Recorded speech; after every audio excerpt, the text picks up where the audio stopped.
Another big story we're following, David DePape, the man accused of assaulting Nancy Pelosi's husband in their San Francisco home, took the stand today in his federal trial. He's facing 2 federal counts: assault on the immediate family member of a federal official and attempted kidnapping of a federal official. Crown 4's Teresa Estacio joining us in the studio now with the details. Teresa?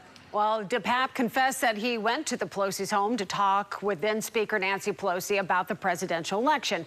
At times, he was tearful on the stand. He did not deny striking Pelosi and cracking his skull.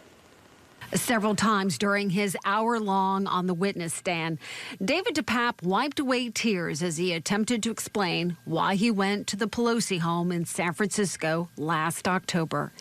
He explained to the jury he believed there was a Russian involvement in the 2016 election. DePape said his ultimate plan was to get targets like Pelosi to admit their role in what he called the corrupt election.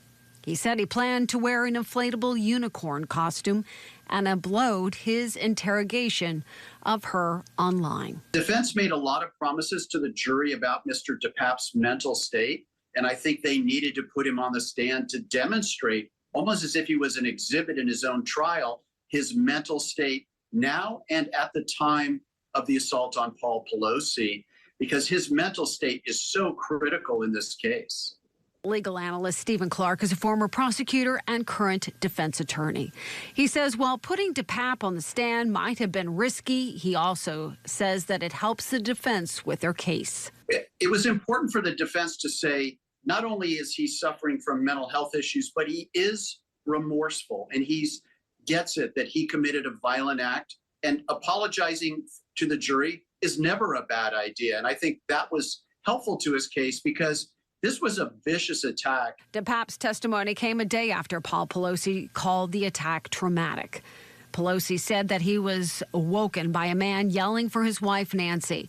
He also gave chilling testimony about how, after being struck in the head, he laid on the floor in his blood. Paul Pelosi's testimony was critical to this case. He's a very high-profile individual, but at the same time, he came across as human to that jury, and what he went through was horrible, and they needed to hear that. They've only seen that video, but they need to see the reality of what happened to Paul Pelosi and the aftermath of what he's gone through. On Tuesday was DePape's turn to tell his side of the story.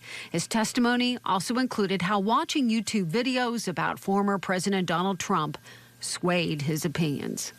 Both sides wrapped up today with the defense calling a member of Pelosi's chief of staff, DePape's neighbor, Elizabeth Yates, who said that she allowed him to shower at her home, and a women's studies professor who was also a target. Closing arguments expected to get underway tomorrow morning, and we will be there. Back to you guys.